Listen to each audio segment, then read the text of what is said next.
anden aktør skal være det til synligheden. Hvem er myndighed? Det har Simon meget smukt og juridisk været inde på, så det vil jeg ikke bruge rigtig meget tid på. Jeg vil bare sige, at det er altså et problem, at der er noget uklarheder på det. Og vi har set de der rigtig grimme konstellationer om folk, der lige var ansat 2 timer i stedet. Men må jeg ikke trække noget op, som jeg i hvert fald synes er en af de her worst case scenarier. Gribskov Jobcenter har jo privatiseret hele deres jobcenter. Der overførte man alle medarbejderne minus 5 til det private del, og så skulle der sidde 5 medarbejdere tilbage og være myndighedstilsynsfører. Nu er de nede på 2 mennesker, som skal udgøre myndigheden for hele den indsats, der bedrives i beskæftigelsesområdet i Gribskov. Altså, der er ikke mange andre end beskæftigelsesministeren og kommunaldirektøren i Gribskov, der synes, at det er en fornuftig konstruktion. Så hvem er myndigheden? Det er jo vigtigt, fordi man skal vide, hvem man skal adressere sin klage til. Så er vi nødt til også at sige, at det er der, hvor jeg virkelig bliver politisk, kan man sige, at vi har en demokratisk og en principiel debat på det her område. Vil vi udlicitere det, og under hvilke forudsætninger vil vi udlicitere? Hvad er konsekvensen af udlicitering? Demokratisk kontrol kan man jo først spørge om det ikke kunne være en af konsekvenserne ved udlicitering. Og kan man sige, min største frygt, og det er ikke fordi Dansk Socialrådgiverforening har en klokkeklar holdning til området, men min største frygt er, at vi risikerer, at vi har udliciteret i så meget, i så lang tid, så det offentlige mister kompetencen til at drive det her område, og dermed også mister kompetencen til at føre tilsyn med området. Og det er en risiko, som der ligger i den vej, vi kommer ned. Kan man sige, den vej, vi går af. Fordi det er jo sådan, at også det område er omfattet af en refusionstanke. Sender man udlicitering, kan man sige, udbuddene er stadig udlicitering på beskæftigelsesområdet, så kan man sige, kan kommunen hente 50% hjem i driftstilskud fra staten af.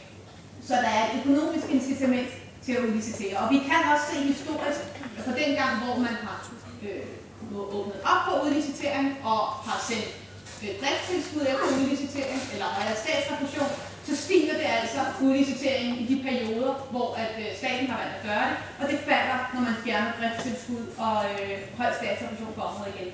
Så der er helt klart en økonomisk styring af, hvornår man sender noget i udbud. Yes, så er jeg også ved at bruge min tid, men jeg vil alligevel komme ind på vores smertensbarn. Afbureaukratiseringen. Det er jo sådan et ord, som alle socialrådgivere har været nødt til at lære at stave. Fordi vi siger det så meget, og vi skriver det så meget, og vi gør det, fordi det udgør et reelt problem. Og særskilt på jobcenterområderne. Der må man sige, at hele beskæftigelsesindsatsen er fyldt med bureaukrati. Og det er fuldstændig rigtigt, som Simon siger, der går 90% til bureaukrati og 10% til borgere. Man kan også sige, at ud af 1 time, så bruger vi 10 minutter på borgerkontakt. Så kan man jo selv regne sammen på meget på en dag på 7,3 timer, at man har til at snakke med folk i.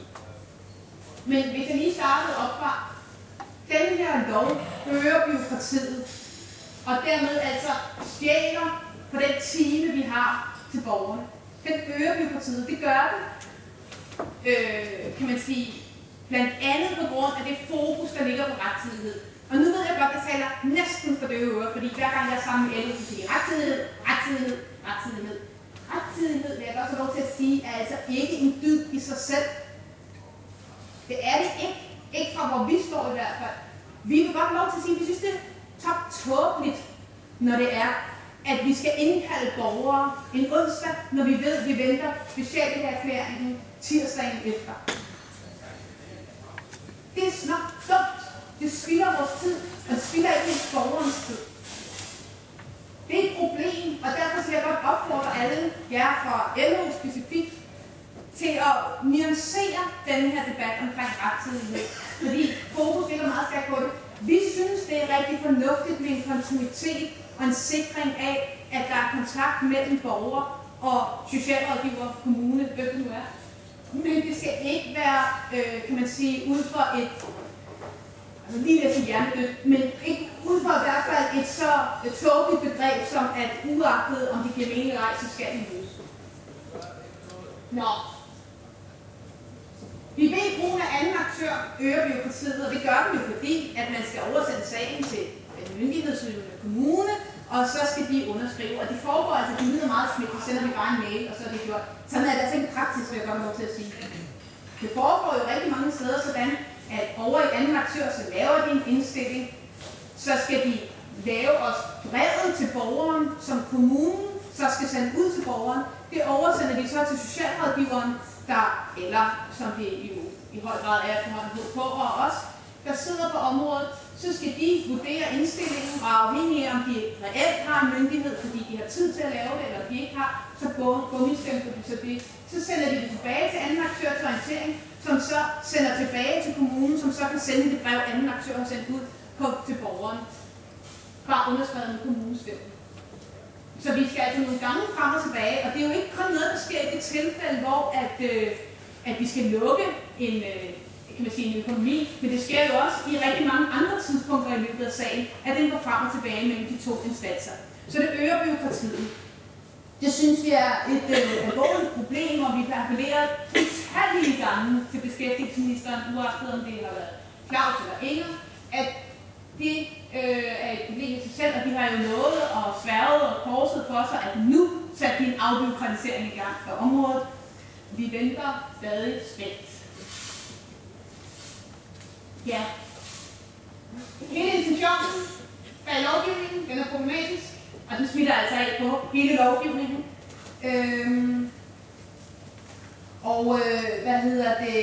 Så vil jeg også godt sige, at der er altså nogle problemer, ikke kun, i intentionen og i praksis og i alt muligt andet, men der bliver også nogle problemer af, at dem, der så skal forvalte den her lovgivning, ikke altid er faglært personale. Faguddannet personale. Jeg siger ikke andre, altså der er jo masser af DPHK, men når vi begynder at gå ud i, kan man sige, 3., 4., 7. række på at have personale ind, som ingen juridiske kompetencer har, eller uddannelse, opdragelse har til at læse lovgivning, så udgør det nogle problemer i sig selv. Det udgør også et problem for os selv, at dem, der skal administrere hele området, er ledere, der nødvendigvis heller ikke har kompetencer på andet område. De har en ledelsesuddannelse eller noget, der ligner, og så vil de sat til at lede området, og deres perspektiv er ikke nødvendigt, selvfølgelig loven, det er at holde nogle budgetter. Så det er et problem i sig selv. Bare sådan lige kort en lille en, der lige er tækket ind på min mail, nu analyserer jeg lige kommunen, men et medlem, der spørger, kan det være rigtigt, at når en sygemeldt er i anden aktør og bliver syg for sit tilbud, at vedkommende både skal ringe sig syg hos anden aktør i kommunen og til det virksomhedspraktiksted, som vedkommende er i tilbud hos. Kan det være rigtigt? Og hvis I ikke gør det, kan det så være rigtigt, at man lukker for sygedagpenge? Det er altså noget af det moras, der opstår i den her intention og den her administration af området. Den sag dykker vi selvfølgelig noget ned i. De økonomiske incitamenter til at sende sygemeldte i tilbud kan være direkte skadelige for helbredelsen. Det er altså den konklusion, vi er nødt til at uddrage. Fordi når man fuldstændig ukritisk, mere eller mindre, sender folk afsted i tilbud, så risikerer vi altså, at vi forlænger helbredelsen, og dermed, så, altså hvis vi tager de briller på, skader vi vores samfundsøkonomi i det store perspektiv. Brug af en aktør kan betyde partning, og det kan skabe en uklarhed på myndigheden, og så kan vi altså kun til sidst beklage, at det med afbureaukratiseringen det ikke er slået igennem, og at den her lov den i høj grad øger bureaukratiet.